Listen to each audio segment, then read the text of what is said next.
Welcome to the Canadian Breakpoint, a Canadian infectious diseases podcast by Canadian infectious diseases physicians. I'm Summer Stewart, here with Dr. Rupeena Purewal, pediatric infectious diseases specialist from Saskatoon. In this episode, Dr. Purewal welcomes Dr. Ari Bitnun, professor of pediatrics at the University of Toronto, to discuss Cytomegalovirus, or CMV. Dr. Purewal. Hi, welcome to another episode of the Canadian Breakpoint. Today we have Dr. Ari Bitnun, who's a professor in the Department of Pediatrics, University of Toronto, and a staff physician in the Division of Infectious Diseases at the Hospital of Sick Children. His main areas of interest are pediatric HIV, congenital infections, and infections of the central nervous system. He is the director of the Congenital and Perinatal Clinic at SickKids and has been managing children with congenital CMV for many years. Welcome, Dr. Bitnun. Glad to be here. Thanks for inviting me. Of course. So today we're going to talk about an important topic on CMV. And so I want to kind of walk through, in general, because this is a podcast that's for many clinicians, so not just infectious disease physicians, but also family doctors, pediatricians, and definitely even nurses and pharmacists. So I think being aware of what CMV is and how does it really affect newborns and infants. When we briefly touch on that topic, so we can just introduce the topic of CMV today. Okay, so I guess in general, everyone's, if they're medical, they're familiar with CMV, the virus. I think some key things to remember is it's extremely common. So it depends a little bit where you are in the world in terms of seroprevalence. But in general, by the time people reach adulthood, most people are infected. We can talk a little bit about the prevalence in Canada compared to other places. But in general, in resource limited settings, the seroprevalence can be almost 100% by the time you reach adulthood. In resource rich settings like ours, it can be more somewhere between 40 and 70, depending on what country you're in. So extremely common. And most people aren't aware of it because it doesn't cause any symptoms in most cases, or if it does, it causes a mild non-specific illness and doesn't really cause any long-term issues. And I guess the focus here today, there's several situations where CMV can cause trouble. One is an immune-compromised host, which we're not talking about today. And the other is in the context of an infection in pregnancy and the potential implications of that for the fetus and the child. So I think that's kind of a good place to start. I guess one other thing to say in terms of transmission as an intro. So it's very readily transmitted. It's secreted in body secretion, so saliva, urine, breast milk, semen, etc. So all of those fluids can contain CMV and transmit the virus. So. Perfect. And so, like you mentioned, obviously CMV can affect newborns and infants in a certain way. Definitely our newborns. That's kind of why we're talking about this today. So in terms of, obviously me being a pediatric infectious disease specialist, I see it a lot as well. And, we see most of them that are, asymptomatic and don't really present with anything, but they can have some long-term complications. And that's probably really pertinent for pediatricians to be aware of. So can we maybe touch on just some of the long-term complications that we should be aware of? Sure. So first, maybe before I say that, I think one thing that I think is important to remember is, as you mentioned, most babies are asymptomatic. And if you do in studies that have been prospective, if you look at the overall group, 80% of them never have any problem at all long-term. So it's about a fifth that end up with some kind of long-term sequela. And the most common there is sensorineural hearing loss. People tend to be familiar with the severe end of the spectrum, a baby that's born with microcephaly, cerebral calcifications, they might have chorioretinitis, they might have hearing loss, and then they might have the systemic symptoms as well, like the big liver, big spleen. They might have thrombocytopenia with rash. But really, it's a spectrum ranging from asymptomatic to the very severe end. And the very severe end is really a small minority. They're tragic cases, but they're a small minority. In terms of the ones that are symptomatic, the more common ones tend to be, mildly to moderately symptomatic. So it might be something as simple as just a baby with a particular rash and you have low platelets, and that's the only manifestation. So quite variable. The other thing to remember is that it's non-specific symptoms. And so a lot of times it's missed because people don't think about CMV because it's a non-specific manifestation, like it could be cholestatic jaundice or something like that, and people don't think CMV. So even the symptomatic ones can be missed. Right. Okay, and that leads me on to the next question, because now we have some provinces, including Saskatchewan, that we're doing universal screening. So screening for CMV, I think, has probably been a huge discussion and across probably many nations, and internationally there's probably a lot of differences as well. But here in Canada, so we always talk about this universal versus targeted screening. Do you want to maybe touch on some of the differences, maybe some of the pros and cons? Because I know Ontario has been doing universal screening for quite a while now. Compared to other provinces. And I'm not sure, actually, in Saskatchewan, this is a very, very fresh topic. We just started getting some of those reports in, and so it's causing some anxiety amongst our clinicians. And so maybe we could, you could walk us kind of through, what is the differences between what we're seeing now and what's targeted screening? Sure. So first, I don't know if you might want to come back to this. Some people bring up the idea of screening in pregnancy, which I personally think is a mistake. So I don't know if we can avoid that altogether if you want. But sure. With respect to newborn screening, I think this is what's going to happen eventually everywhere because it's such a common condition and it's hard to diagnose and it has the long-term complications. So I think over time, it's going to start to be implemented in more and more places. Targeted screening in general basically refers to if you have a baby that screens positive for hearing loss, then you test them for CMV because CMV is one of the more common causes of hearing loss in children. So there's genetic causes, and then there's CMV is the most common cause of acquired hearing loss in childhood. So that would be targeted screening. The baby fails their newborn screen, you have the confirmatory ABR, and if they are confirmed to have hearing loss, you test them automatically for CMV. So that's targeted. Universal is kind of what it says. You screen all babies, and then it becomes a question of what modality you use. Right. There's advantages and disadvantages to each. Do you want me to go through that?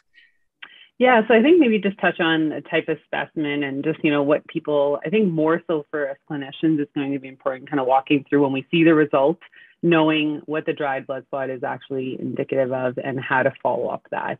So we'll touch a little bit on that. But yeah, you can definitely kind of talk about the testing and the specimens that are used.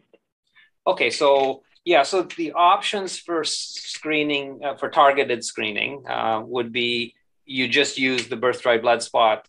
The advantage of the birth dried blood spot is it's collected anyway for metabolic diseases. And so in terms of the infrastructure, it's relatively straightforward because you're just adding another test to a sample that's already being collected.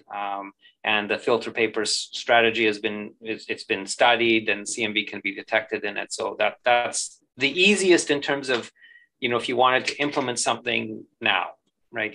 Because the infrastructure is there. The downside is that the sensitivity of the dried blood spot is not great. If you look at some of the studies, it talks about up to about 85% sensitivity. I think in reality, it's probably lower than that. It really ranges vastly between study to study, but I would say it's probably more around 50% or so, but don't quote me on a specific number. I think the main point is to realize that the sensitivity is lowish. So you're missing cases. The specificity is high, but you can still have false positives, and people talk about why that might be. I mean, obviously there's lab false positives that can happen, but also I think the filter papers can get stacked, and so you could theoretically have contamination between filter papers.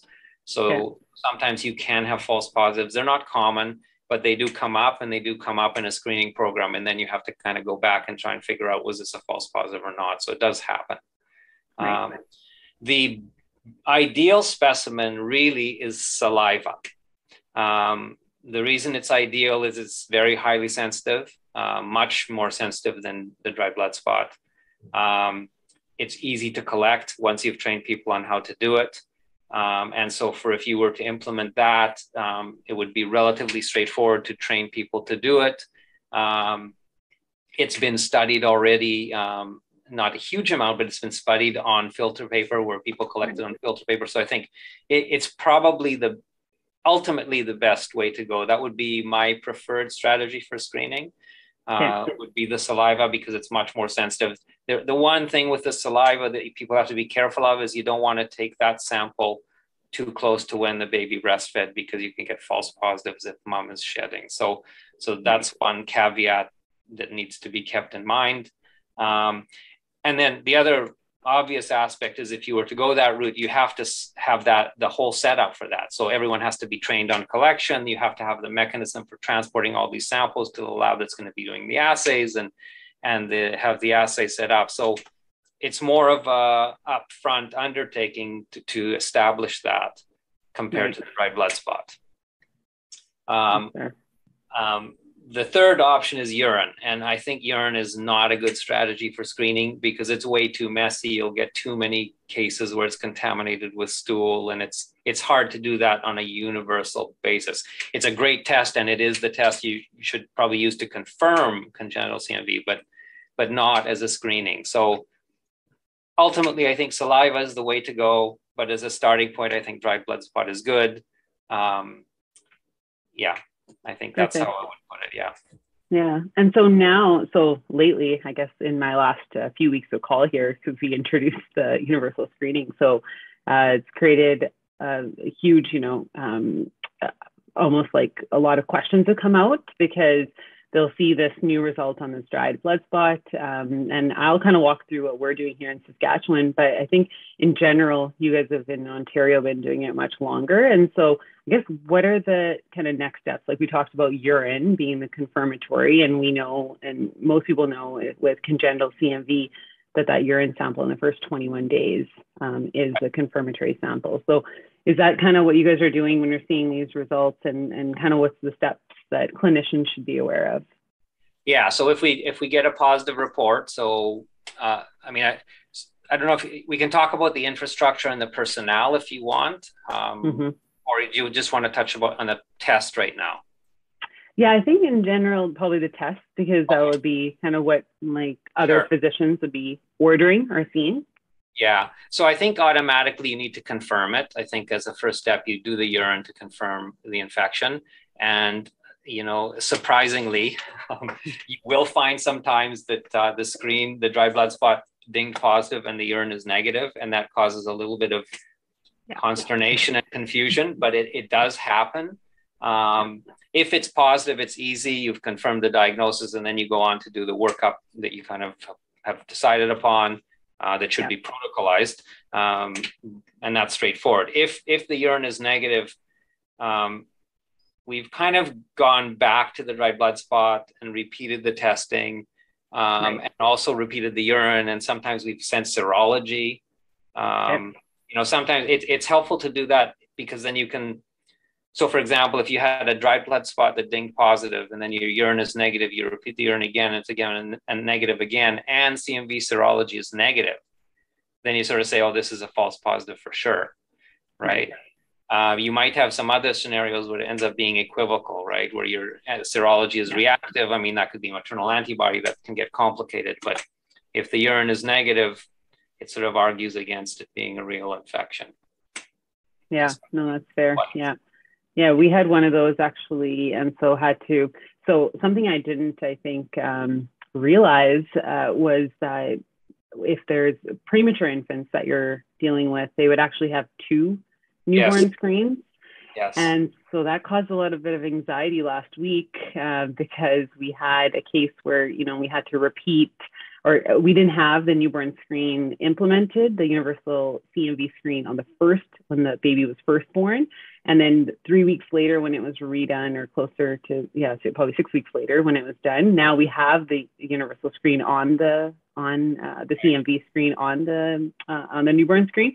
So now we have this positive, but we've never done it before. So obviously we just went back to the previous dried blood spot and reran it. But I think that creates a little bit of, I actually probably didn't even think about outlining that when we were coming up with our protocol, because it was something that just didn't come across that, it can actually be positive later on. So some of the hurdles that we're facing now, and with anything you implement.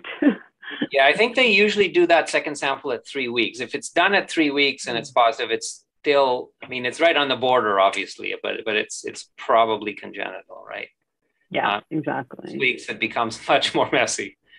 Yeah, no, that's fair. So here in Saskatchewan, currently what we're doing is we obviously have the newborn screen, comes back.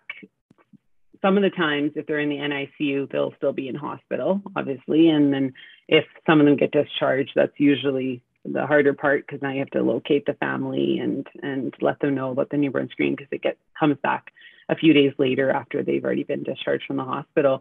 And then we have a genetics team, like a genetics resource center, who, once that comes back positive, they will actually reach out to the family and get that urine sent for the confirmatory, and ideally within that first 21 days. So that's easier for us as infectious disease physicians to say, yes, this is confirmatory or not, and this is congenital versus not acquired.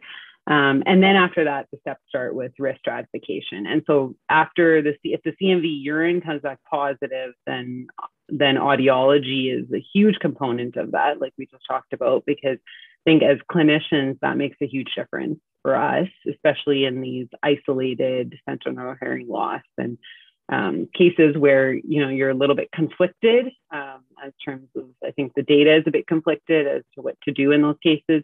Obviously, the severe cases are simpler to manage because they're more black and white.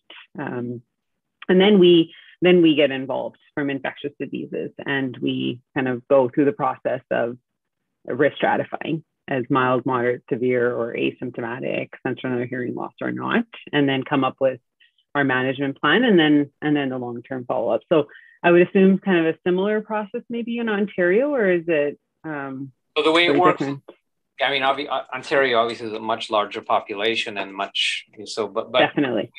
The way it's structured is there's 5 nurse practitioners, basically based on region, where the pediatric hospitals are. And so each of those nurse practitioners will be the one notified about the result in their region. And then they would be the ones to reach out to the family and do what you said the genetics people do, where they disclose that initial diagnosis, field initial questions, and then arrange for their follow-up wherever that needs to be. So the way we've structured it is babies that are asymptomatic go to certain pediatricians. So we identified certain pediatricians in the regions that agreed to take on this role, because there's also some paperwork in terms of follow-up that they need to do, but they've agreed to take on this role, do the initial workup with ID as kind of a backup if they have any concerns. The ones that are symptomatic come automatically to ID. Okay. So ID would be the ones that are initially symptomatic, as well as the ones where the pediatrician had some questions. Like, let's say, for example, the head ultrasound showed some subtle finding and they weren't sure what to do with it, then they would consult with us. So there's a group of pediatricians, a group of ID docs that would see the kids, do a standardized workup. Our standardized workup is kind of what you'd expect. It's a CBC, liver function tests, head ultrasound, audiology. Ophthalmology was routine. We can talk a little bit about that because we've kind of gone through a 2-year data and we've kind of modified what we're doing, so we could talk about that. That's our basic workup, and then we go from there. MRIs very selectively. Mostly it's head ultrasound. Okay. Yeah. And then once they're in, then the decisions on treatment would be ID. So ID would make decisions on the treatment, and if they're being treated, we would follow them closely. And whereas the ones that are not being treated would be followed by the pediatricians, and then there's a standardized follow-up with some forms that you fill out at particular times and submit those to the NSO, the newborn screening program. Okay. Yeah. Definitely well structured. So hopefully we'll get to that too in Saskatchewan, because currently it's important. You need to have an evaluation of it, right? So you need to really, like, how many people are you testing? Are you missing any? And then how many of those that you test positive are actually seen? And like, there's all these factors in terms of evaluating the program that you really need to put in place. Yeah. And I think that's kind of where the next steps are for us, because we're so brand new at introducing it. So we're going to have to look at definitely our data in terms of how many positives came out of, how many got tested, et cetera. And so definitely room for research always with CMV. Perfect. So, yeah, why don't we talk a little bit about the follow-up? Because there is a lot of pediatricians that do tune into this podcast. And so, I mean, there is a Canadian Pediatric Society statement that you've obviously been involved in and written for us. And so I think there's a couple of things. Like, I mean, I think some of the main developmental follow-ups are quite similar to other congenital infections. But some of the specific ones, like in terms of the ophthalmology follow-up, and also I do remember that there's some enamel issues. And so there's a question about dental follow-up. So I'm not sure if those are some things that actually are being implemented or there's more studies around that. So maybe we can touch on that. Okay. Yeah. So I think in terms of the development, it really depends on the case. And I think the pediatrician can kind of make that call if they're asymptomatic and completely well, or they're completely well. I mean, I think actually it's kind of one of the disadvantages of a saliva screening based. I'm kind of going back a little bit, but one of the disadvantages is you're picking up all the cases. Yeah. Right. So you're picking up a lot of babies who, most of them will never have anything. And so to some extent, you're medicalizing those kids, right? Some parents are going to get more anxious than others, but you are medicalizing them. So that's kind of, it just ties into the follow-up. But if you have one of these asymptomatic kids that seems completely normal, then you keep it in the back of your mind and you do your routine pediatric follow-up and assess them as you would normally. I think if they've got symptoms or if they're showing some kind of signs, you can follow them a little more closely. The eyes, what we found is that very few babies had eye manifestations. Certainly if they're asymptomatic, we have none. And the exam is actually uncomfortable. Like if you do a full ophthalmologic exam where they, open the eye and it's not comfortable. So we've kind of modified that where we're not automatically doing eye exams at all on everyone. So that's something that the ophthalmologist in Ontario could maybe connect with your group and talk about that, because it's a rare manifestation. And in general, most of when we do find something, it's usually quiet, like it's a scar. So they don't necessarily even need follow-up. And so it would be selective based on ophthalmology. The big thing is the hearing, obviously. They need to have very close follow-up for the hearing. Yeah. So that's kind of what I would suggest. Okay. Yeah. And definitely. I think we're also fine tuning a little bit of that process, because even for decision making, I mean, the hearing is so important. Like when you think about whether you're going to start, and then one comment to bring up is that this is actually progressive hearing loss. And so that's why we need to make sure that we're having routine kind of follow up and for the babies. And so just to kind of mention, which is a little bit different than some of our other congenital infections, because usually you can, I mean, I'm sure there are, we're seeing a lot of syphilis out here, and, so they can also have hearing loss, but usually as a result of already in utero transmission. And so they present with that. So I think that's something that's quite important, because, it's almost, you don't want to give parents false reassurance either, but the hearing is now normal, but I think counseling is a huge component of this. And there is a little bit more anxiety as I'm doing these follow-ups with parents, because they're anxious because, CMV was never, and moms will usually remember that they had a bit of a cold during pregnancy, and that's really it. So they're a little bit shocked to hear that could have led to this type of transmission. So it's definitely, congenital CMV, I think, is very fascinating. Probably why you're interested in it, right? Yeah, it's complicated. It's much more complicated and nuanced than some other conditions. So why don't we, I guess, I think we talked a lot about, what CMV is, what the screening is. And I think as different provinces are going to start doing some more universal screening, I think some of that remembering when to test for CMV is going to go away, because it's going to be obviously a natural process. I think you did mention some indications for us for provinces that are not currently doing universal screening. We talked about the hearing loss component. Are there some other indications that the clear-cut indications that we should share? I mean, I think the key thing is just to remember that congenital CMV is common. like it's in Canada, it's probably around 1 in 200 babies. And so just any baby that has some kind of non-specific manifestation, I can go through those in a second, CMV should be on your differential diagnosis. That doesn't mean that you're going to test every single one of them, but just have it in the back of your mind, because there's been studies showing that a lot of symptomatic babies are missed because people just don't think of it. Because once you think of it, it's easy to diagnose. You just send a urine and you're done. Yeah. So, I mean, the tough one for me is IUGR, because IUGR is so non-specific, and I don't think that people should automatically send a urine CMV on every baby with IUGR. But I think you do need to ask yourself, do I have an explanation for the IUGR? And if you don't, you should at least think about doing the test, because it's an easy test to do. It's not that expensive, and you're making an important diagnosis. I think if you have a petechial rash, if you have liver dysfunction, again, it's in the differential diagnosis. If it's more severe, then I think it becomes more obvious. You have a baby with microcephaly, it's clearly in the differential diagnosis. But it's the more subtle things like the rash, the liver, and the IUGR. Those would be the three where people might not think of CMV that they should. The hearing is kind of obvious. Yeah, and I think I've sometimes encountered, like we talked about a little bit, the direct or the conjugated hyperbilirubinemia, because that's odd to have, outside of like biliary atresia and those kind of conditions. And so something I've seen in my clinical practice where, that sometimes gets overlooked because we're just not familiar with having direct hyperbilirubinemia in pediatrics. Like always think about jaundice and we think about indirect, right? And so most conditions cause that, but I think it's something to remember as pediatricians as well, for sure.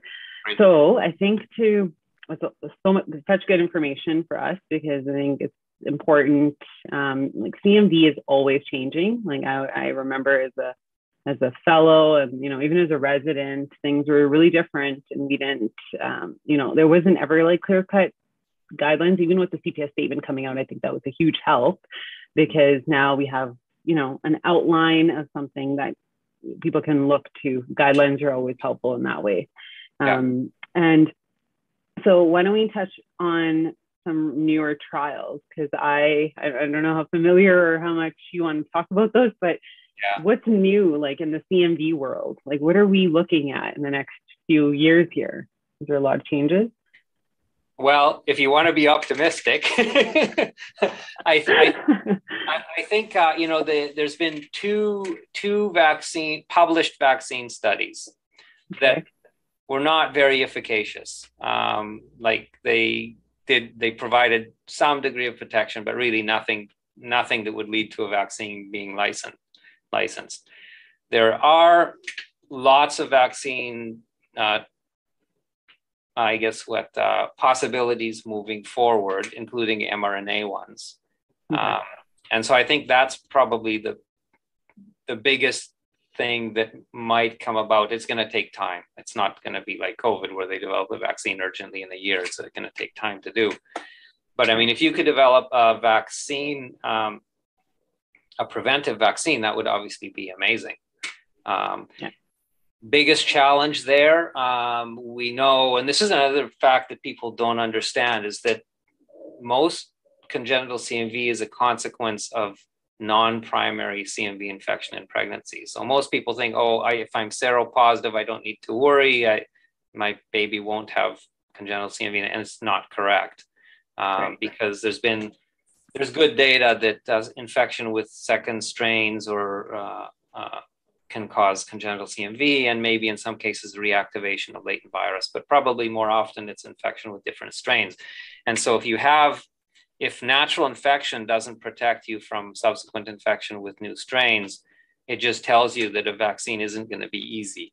But that would be kind of ultimately the best new thing. I think there's not a lot of stuff there. There's relatively recent stuff on management in pregnancy if you diagnose primary infection. I don't know if you want to talk about that too much. I think that there's questions that that we throw about between us, as colleagues, Jason and me and others. what do you do if you make the diagnosis when the baby is 3 months old, right? As opposed to a neonate.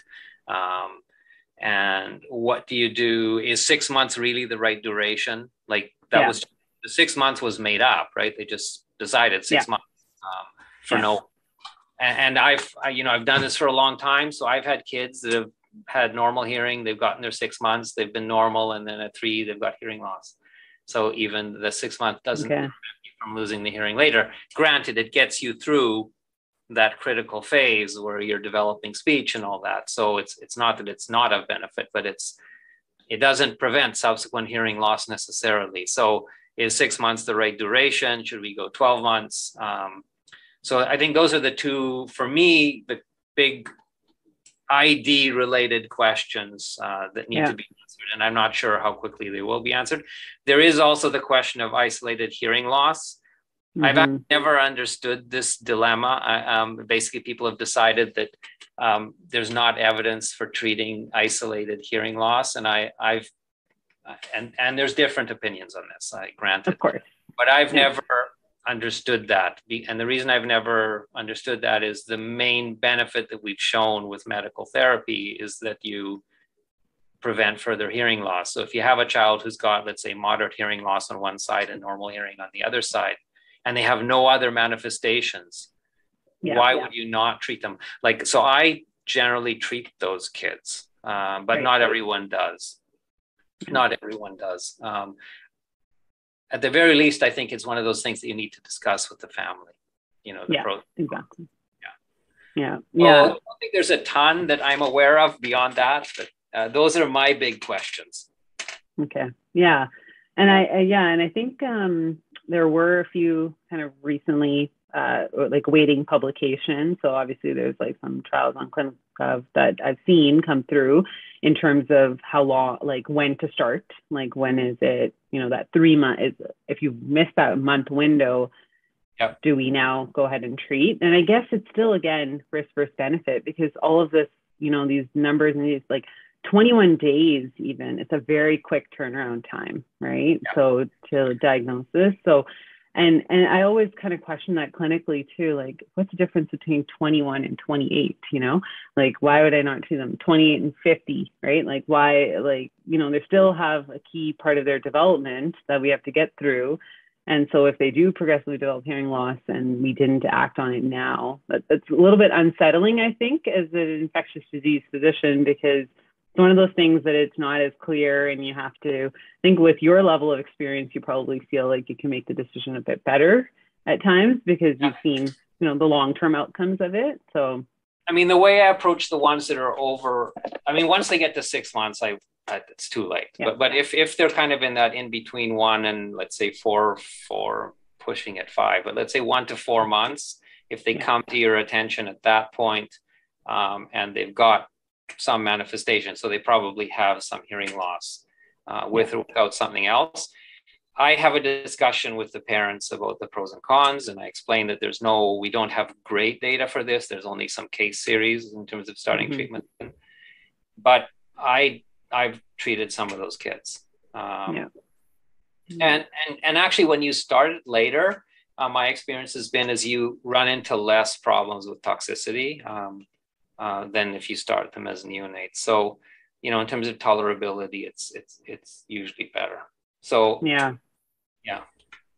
No, I agree. I think there's times when definitely I think the toxicity is the part that's always the limiting factor. And so you always, you get to this 1 month mark being on ganciclovir or Valgan, and that's it. You're like bone marrow suppression, and now you're just like chasing numbers almost, it feels, because you're just running, and they also go through, like you said, so like a lot of them are going to hit the physiological nadir for anemia, let's say, and then it's confounding whether it was, did I add to this to accentuate it? And so, so definitely.